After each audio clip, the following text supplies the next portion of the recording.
الحمد لله رب العالمين والصلاة والسلام على سيد المرسلين وعلى آله وصحبه أجمعين أما بعد۔ اللہ رب العالمین نے ہمیں اسلام کی دولت سے جو نوازا ہے،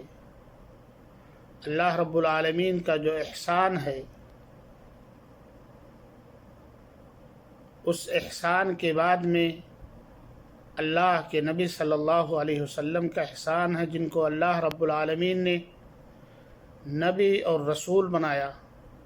اسی لیے ہمارے لیے لازم اور ضروری ہے کہ ہم اپنے نبی کے تعلق سے جانیں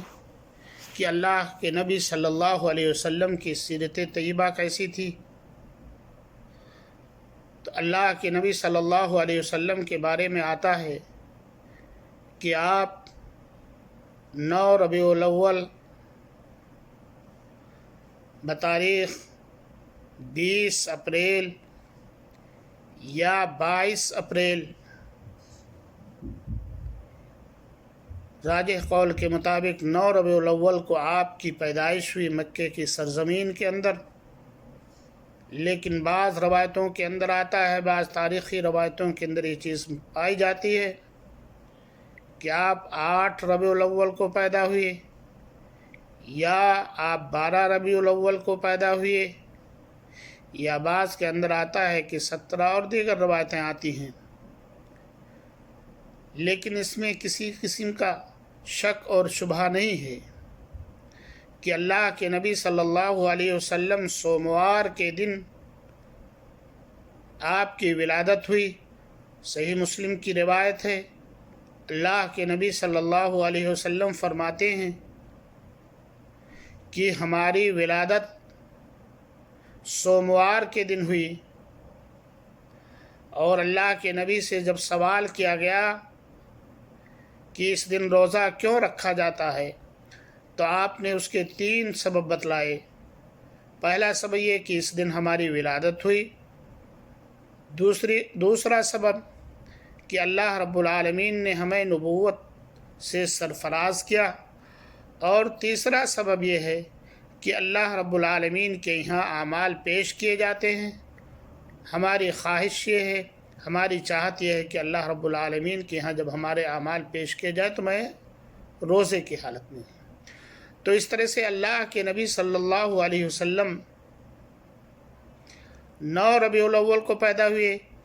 اور آپ کی ولادت پر کسی نے کوئی اعتراض نہیں کیا، اس لیے کہ ابو لہب نے بھی خوشی میں اپنی لونڈی کو آزاد کیا، اس لیے کہ ان کو اچھی طرح سے معلوم تھا کہ ان کے یہاں بھتیجا آیا ہے، اور بھائی کا پہلے ہی انتقال ہو چکا تھا، اس لیے انہوں نے خوشی کا اظہار کیا۔ لیکن یہ خوشی اس لیے خوشی نہیں تھی کہ ان کو نبوت اور رسالت سے سرفراز کیا جائے گا،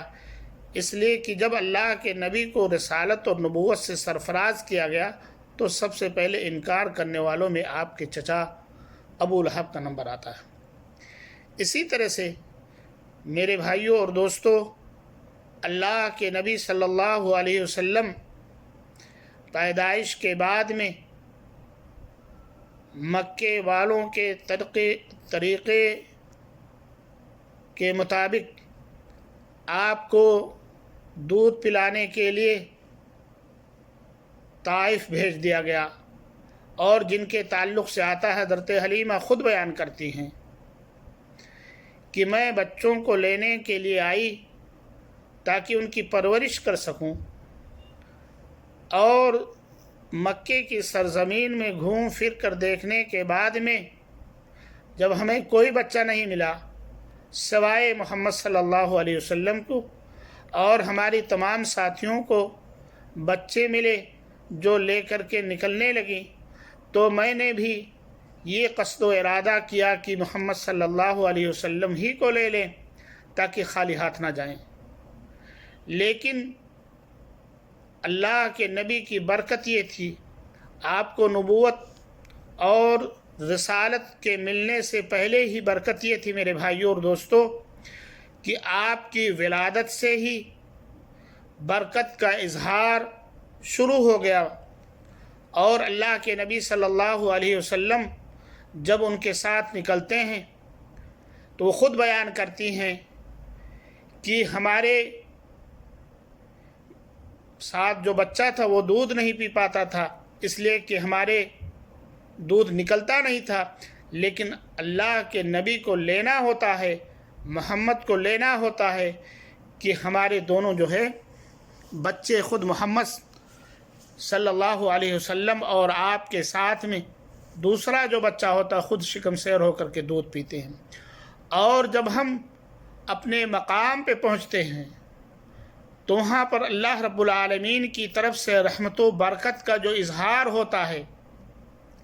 کہ خود ہم اور ہمارے اہل و عیال شکم سیر ہو کر کے دودھ پیتے ہیں، ہماری اونٹنی اور ہماری بکریاں ریوڑ شکم سیر ہو کر کے واپس آتی ہیں، لیکن اور لوگوں کی ریوڑ جو ہے بھوکے اور پیاسے آتے ہیں۔ یہ سلسلہ 2 سال تک چلا۔ پھر 2 سال کے بعد میں واپس آئی آمنہ کے گھر، اور اس کے بعد میں نے مطالبہ کیا کہ مزید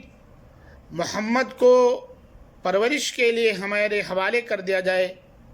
اللہ کے نبی کو حوالے کر دیا گیا، لیکن کہتی ہیں 4تھے سال ایک ننھے سے بچے آ کر کے اطلاع کرتے ہیں کہ ایک شخص آ کر کے محمد کو قتل کر دیا ہے۔ حالانکہ ماجرا کچھ اور ہوتا ہے جس کو صحیح مسلم میں نقل کیا گیا ہے۔ اللہ کے نبی صلی اللہ علیہ وسلم فرماتے ہیں کہ جب میں 4 سال کا ہوا تو اللہ رب العالمین نے جبریل علیہ السلام کو بھیج کر کے ہمارے سینے کو چاک کیا اور دل کو نکال کر کے آب زمزم سے دھلا گیا، اور شیطانی جو حصہ تھا اس کو نکال کر کے باہر کر دیا گیا، اور پھر ہمارے سینے کو اس کو سل دیا گیا۔ یہ ماجرا ہوا تھا، اور اسی خوف سے حلیمہ واپس لا کر کے اللہ کے نبی کو حوالے کر دیتی ہیں۔ اللہ کے نبی صلی اللہ علیہ وسلم 4 سال سے 6 سال تک اپنی ماں آمنہ کے پاس رہتے ہیں، لیکن 6 سال آپ کی والدہ کو بھی انتقال ہو جاتا ہے۔ پھر اس کے بعد میں آپ کی پرورش اور پرداخت آپ کے دادا عبد المطلب کرتے ہیں، لیکن اس کے بعد میں اللہ رب العالمین کی طرف سے ان کی بھی وقت آ جاتی ہے اور وہ انتقال کر جاتے ہیں۔ بقیہ باتیں انشاءاللہ آئندہ قسط میں بیان کی جائیں گی۔ اللہ رب العالمین سے دعا ہے کہ اللہ رب العالمین ہمیں اپنے نبی کے تعلق سے جاننے کی توفیق عنایت فرمائے، اور ہمیں اللہ کے نبی صلی اللہ علیہ وسلم کی سیرت کو پڑھنے کی توفیق عنایت فرمائے۔ آمین۔ وآخر دعوانا الحمد للہ رب العالمین۔